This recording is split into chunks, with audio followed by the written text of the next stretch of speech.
Hi friends, welcome to my channel. இன்றைக்கி நம்ம இந்த வீடியோவில் எதை பற்றி பார்க்க போகிறோன்னா, நல்ல எலும்புக்கு நல்ல ஒரு சத்து கொடுக்கக்கூடிய ஒரு ட்ரிங்க்ஸ் தான் பார்க்க போகிறோம். சத்து மாவு கஞ்சி தான் பார்க்க போகிறோம். இது ராகி சத்து மாவு தான்.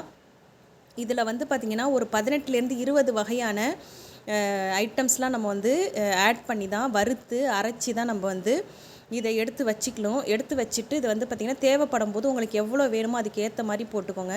இது 2 பேருக்கு பார்த்திங்கன்னா நான் 6 ஸ்பூன் போட்டிருக்கேன். உங்களுக்கு ஒருத்தருக்கு வேணும்னா 2 ஸ்பூன் போட்டாலே போதும். இதை என்ன பண்ணணும்னு பார்த்திங்கன்னா ஒரு 6 ஸ்பூன் நான் எடுத்து போட்டுட்டு தேவையான அளவு நல்லா தண்ணி ஊற்றிக்கணும்.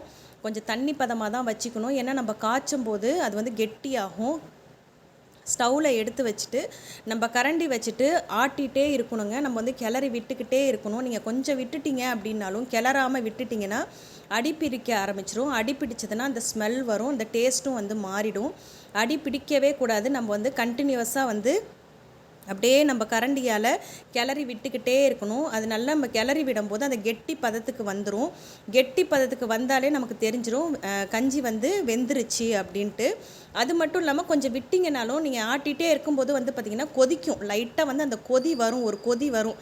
அந்த முட்டையாக வரதுலேயே நம்ம தெரிஞ்சுக்கலாம். அந்த மாதிரி வரும்போது நம்ம தேவையான அளவு நீங்கள் நாட்டு சக்கரை இருந்தால் நாட்டு சக்கரை போட்டுக்கோங்க. இல்லை ஒயிட் சுகர் இருந்தாலும் ஒயிட் சுகர் போட்டுக்கலாம்.